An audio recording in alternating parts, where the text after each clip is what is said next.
Hello and welcome back to the KCC channel. I'm Rob and I hope you are having a wonderful day today. Today we're jumping into some Tales from Tech Support. Before we start, if you're new here, make sure to hit that subscribe button. It's completely free and you can always change your mind later. But if you... I swear I planned out something to say there, but it just slipped my mind. Alright, our first story today comes to us from Serious Session 8976. Whoops, I didn't get the memo. But why can't you fix hardware over the phone? Let's jump right in. So, after a few years of different field service jobs, I wound up working on a contract basis at a computer company often known as Big Blue. I went to work there in mid-1999. We were specifically hired to help support all the new laptop customers who were buying new equipment to avoid the dreaded Y2K monsters. I will be me. My customer du jour will be Mr. Howe of Dewey, Cheatham, and Howe of Chicago. My boss, this time, will not be needed nor mentioned, as you will see. Here we go. Good morning, this is me of Big Blue. How may we help you today? Yes, this is Robert B. Howe, Esquire. He actually said Esquire, like it was a black and white cowboy movie from the Saturday morning cliffhangers. I am managing director of Dewey, Cheatham, and Howe. We are a prestigious law firm in Chicago, Illinois. Our primary business is support of our clients who are dealing on the Board of Trade. He went on for about 45 seconds like that. I was waiting for his social security number, his wife's and kids' names, birthdays, and the size of his portfolio, but he finally got to the point. We received 60 of your laptops recently, and my computer kid says they aren't right. The kid says the hard drives are too small for all the programs we need to run for our daily business. I said, okay, Mr. Howe, if you have your salesperson's name or the invoice number, I can look up your order. We were talking about at least 50 grand of computers here, plus all the shipping and whatever to make this right. Glad it ain't me in that warehouse. No salesperson involved. I ordered these myself off your website in September. The invoice number is BR549 blah blah blah blah blah. I looked up the invoice and, ruh-roh, Shaggy, Mr. Howe has exactly the units he ordered. That's 50 grand of gear plus shipping, and he can't use them, and he is the only one who screwed the pooch, not us. Mr. Howe, the invoice says you ordered our laptops, 60 of them, model 212121. That being the super speedy, whip-whistling fast chipset with extra memory and the smallest hard drives available on those units. So you actually got what you ordered, but we can reorder the ones you actually need, but you will have to pay a restocking fee due to the size of the self-order, and you will have to pay for return shipping too. No, I need you to fix these. Isn't that the whole point of phone support? Huh? Oh no, he didn't. Mr. Howe, there is no way for me to do a hardware change over the phone. Not just computers work that way. There isn't any kind of hardware that can be swapped or repaired over a phone line. Listen, my computer kid says you can make this right over the phone, so do it, boy. Do it, quickly. So kid and boy in one sentence. And that's his third kid in a minute and a half. I'm guessing Howe's first name is Kyle, and his wife would then be Karen, ergo anyone not at their socioeconomic level is far less than he or they. Not sure about his computer kid's age, but at the time I was 45. My sons were beyond being boys at that point. Oh well, back to knucklehead support duties. Reaching back into my past for a touchstone, Mr. Howe, do you ever order food for office functions? Well, of course, or rather, I direct someone to do it. Why? Mr. Howe, if that order shows up short or wrong, or you get food for a completely different business, you call the restaurant and get them to straighten it out and get the reorder to you ASAP, right? Yes, why? Mr. Howe, do they shove the food through the phone lines, or do they physically bring you the right food?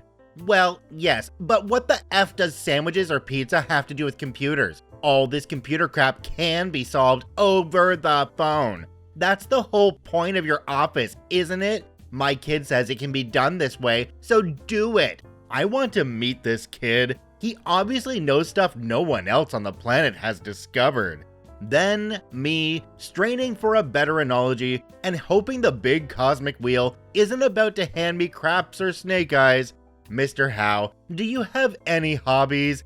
Huh? Well, yes, I rebuild old tractors, grew up on a farm outside Urbana, still own that farm, bought it back from blah blah blah. 2 minutes of me dreading that he will tell me his portfolio size now. In my head, yes, pay dirt. Mr. Howe, have you ever ordered parts and when they came in, either you or the seller got the part numbers 1 digit off, or they sent parts for a 65, not a 66 John Deere or Massey Ferguson? The part is close, but not quite right, won't bolt straight up, air and fuel flow too low, threads not the same size as the original on the studs. Dead silence. Yeah, that does happen. Mr. Howe, you ordered for the right year, make, and model, but you ordered the smallest injectors and rails Deere or Massey Ferguson offers for that tractor, not the ones you really need for your engines. Your tractor will run some, but not right. It won't pull, it won't drag, and it sure won't plow as deep as you need. Okay. How quickly can you get the right injectors? Laptops out here. Okay, hold one please. Let me see where we go with this for you. I put him on hold, called my sales lady, and told her what happened. She pulled up his invoice and took over the call. And he's off my hands. But unlike most of these stories, no boos, hisses, slaps, no firing threats, and I actually got 5 stars or 10 balloons or whatever the top level was for that call from Mr. Howe in his review. And the nice sales lady, in order to help out the customer, took it upon herself to quickly round up from all over northern Illinois and southern Wisconsin, Mr. Howe's needed 60 laptops, model 212121, that being the super speedy, whip-whistling fast chipset with extra memory and the largest hard drives made back then. The sale was almost 80 grand, and nice sales lady sent me a $100 gift card for handing her the sale. Win, win, win. Except until the next partners meeting, where Mr. Howe probably had to tell the other partners why they spent the extra $30,000 and return shipping, which had to be hundreds on the original laptops. But that wasn't part of my job, nor nice sales ladies. So, oh well, y'all kids be well. So OP, you mean to tell me you just did all the legwork and then you sent an $80,000 sale to a salesperson and they sent you a $100 gift card? I'm wondering what their commission was on that sale. Whoa. I mean, all that salesperson had to do was sit there and have it drop right in their lap. It kind of makes me think that the commission should have been split 50-50 because OP did just as much or even more work than the salesperson did. But I'd love to know what you guys think. Comment down below. Our next story today comes to us from the Lightning Count 1, Gaming Tech Support. Let's jump right in. I have this bad habit of slipping into tech mode when people start reporting their IT problems in Discord. I know I shouldn't, but I have done it time and time again, especially for my Savage group. I generally don't want to have to look for replacements for a fight or have to ask someone else to do something they already said they would do. I'm being selfish with this, so it's good. Anywho, I was in Discord when my co-healer dropped in the middle of our 07's reclear. It killed the run and we started to chat as they were unable to connect to Discord on either their phone or their PC.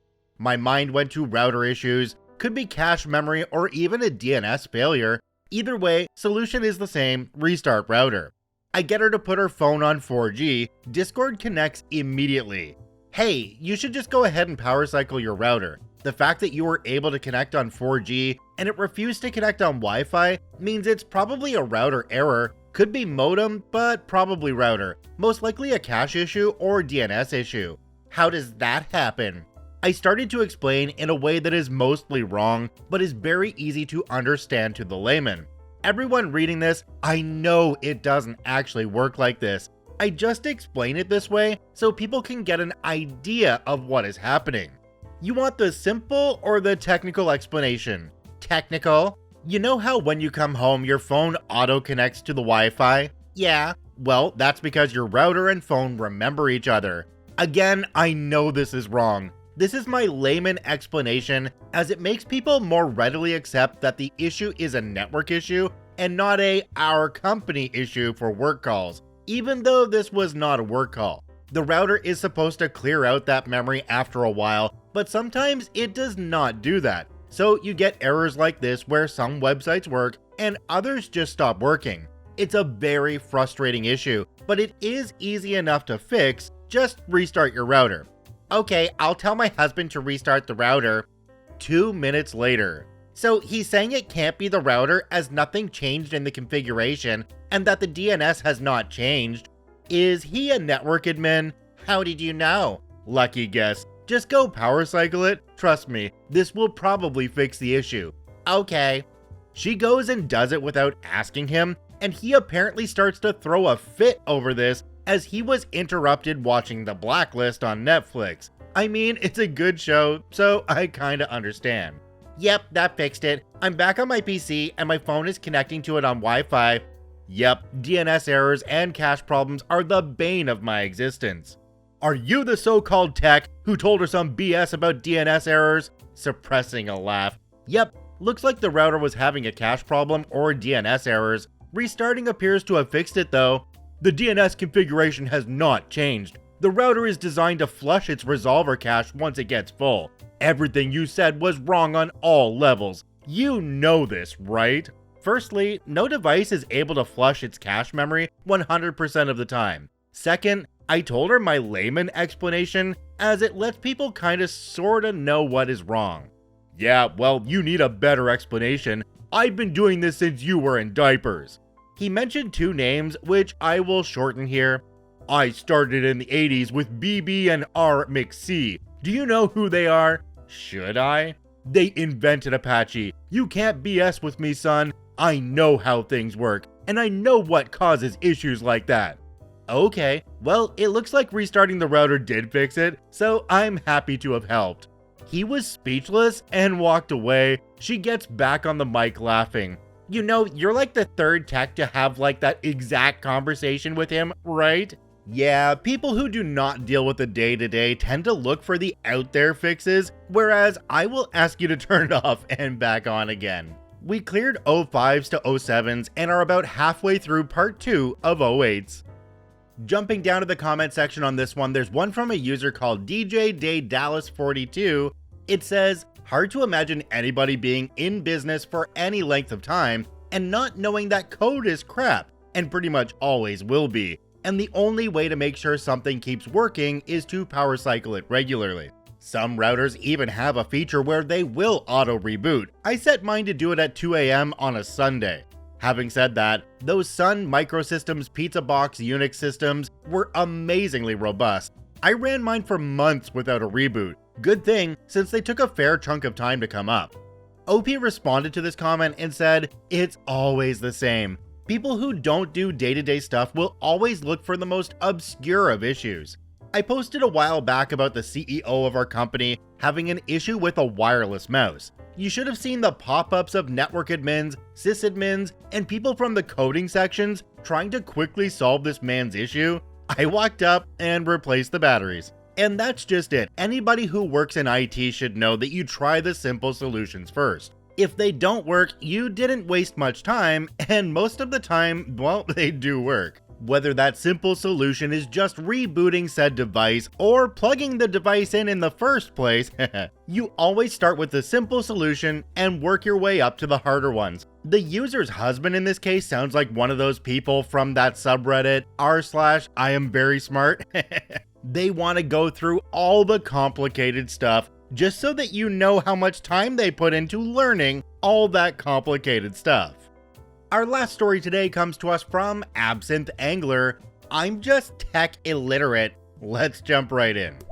Hello there. Per usual, I come to vent some rage and bring you along with me for the ride in a conversation-heavy support call that should have taken 3 minutes or less. Ring ring. Help desk, this is Absinthe speaking. Hi Absinthe, this is user, and I can't get the text on my phone when I try to log into the VPN.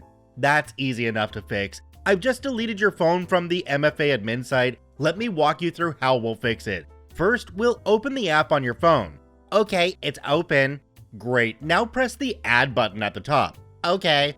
Perfect. Click scan QR code and we'll leave it there until we're ready on the next part. Okay. Go ahead and log into the VPN. It will give you a bunch of prompts which will walk you through adding your phone again. Do I hit sign in? Yes. Okay, now do I hit continue? Yep, just follow the prompts on your screen. It's asking me for my phone number, should I do that? Yep, you've done this before, user. You had to have when you were hired. I've never done this before. You've been an employee for 10 years. Well, I've never seen this. You should see a QR code on the screen right now. Do you? No, but I see a barcode. Alrighty, scan it with your phone. What do you mean? Remember how we opened the app and got the QR code scanner ready? This is the QR code. Okay, but what do I do? Point the camera on your phone at the screen and it'll activate. So I open camera, do I take a picture? All you gotta do is lift your phone up and line it up with the QR code. It kicked me out.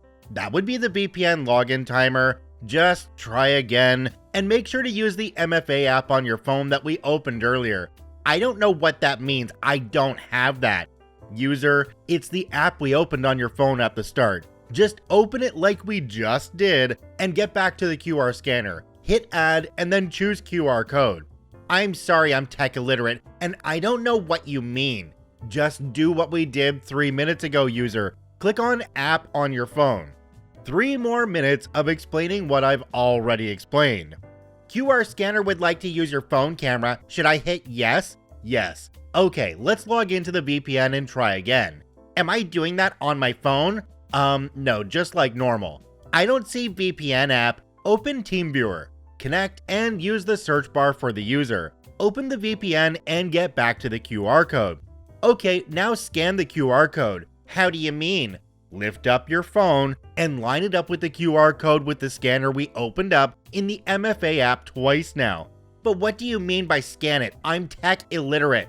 Never mind, I'm gonna try and use the email activation for you. Doesn't work because the 2-minute VPN timer isn't long enough for the information to be used. I'm going to send you a text since that didn't work. Will that show up in my emails? Nope, just a normal text message. I don't see anything in my emails. Well, there is this link. Trying to use it says expired. Check your text messages. On my phone or my computer? I'm tech illiterate. Hold please. Cue screaming into the void. Then congratulating a friend in RuneScape. And finally pouring myself a Jack Black to try and get my rage back under control. Thank you for holding. I'm going to send you a new text. Your phone will ding when you get it. Click on the link in your phone and hit open MFA app. Okay, it says link expired. Try the text above that. Okay, now it wants me to name the connection. Good. So just hit continue and then hit next, skip, and no, and then we're good. User then proceeded to ask me on every step what button he should hit. I don't see a we're good button, but it's letting me log into the VPN. That means we're good. Anything else I can do for you? Nah, I just want to thank you for your patience and your time today. Make sure to tell your boss you deserve a raise. Looks at my pay raise to inflation ratio that comes to a 12% pay cut since 2020. Will do. Click. Jumping down to the comment section on this one, there's one from a user called Tangent that made me laugh. It says, I've worked with plenty of people who are tech illiterate. The overwhelming majority are pretty easy to help. The problem is people are trying to use the tech illiterate label when what they really mean is, I'm a moron, and can't follow the simplest of instructions. There's a subset where it can also mean, I'm just going to ignore everything you say until you get frustrated enough to somehow do it for me, but I still think the I'm a moron label applies.